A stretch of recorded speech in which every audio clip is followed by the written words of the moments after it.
but she hadn't been able to do so. And how could she when her attraction for him had been so intense? How could she when Philip had made it clear from the very beginning that she was going to be his wife? He'd been adamant about the whole idea of it. Right after their first meeting, he had visited her at her college campus once or twice every week, and she'd come home every single weekend to be with him. They'd fallen in love immediately, spent all their time together, and had quickly decided they didn't want to live without each other. Then, to Alicia's total surprise, her father hadn't objected to her seeing Philip, and neither had her mother, Tanya.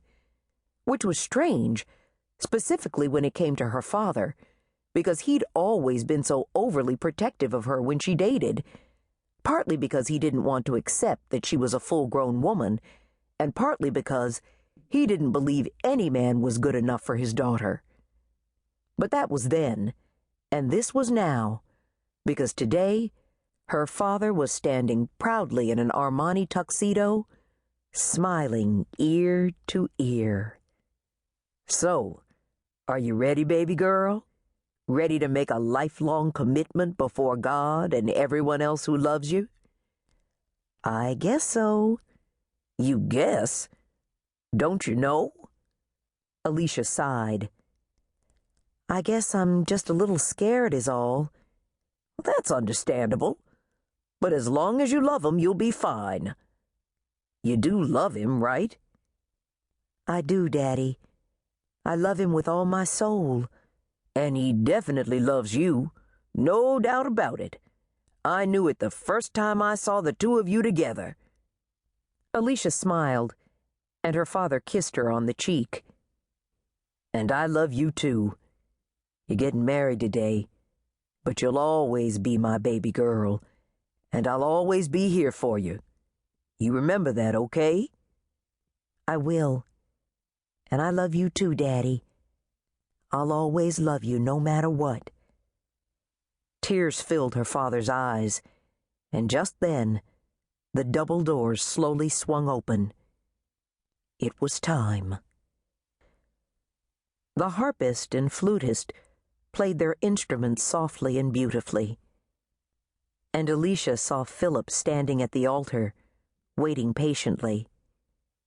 She could tell how at peace he was, and she wished she could feel the same way. She wished she could be sure that they really were going to live happily ever after. So, she stood there, unable to move her feet. She stood in place for as long as she could, but when her father nudged her arm, she finally stepped forward.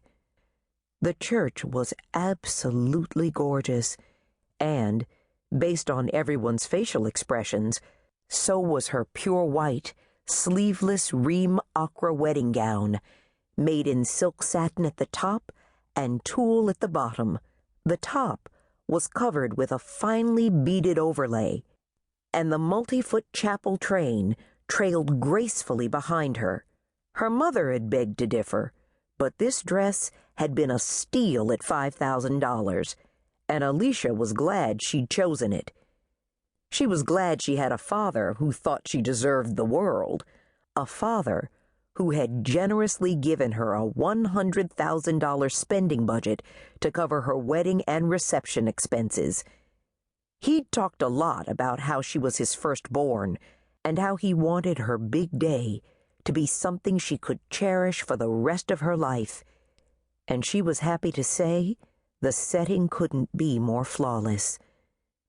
But as she walked farther down the aisle, passing all the exquisitely arranged white floral designs attached to each pew, a feeling of sadness overtook her, and now she knew the real reason she was so uneasy. She didn't want to feel this way, but she couldn't help who she was and what she'd been used to her entire life. The best of everything, regardless of what it cost.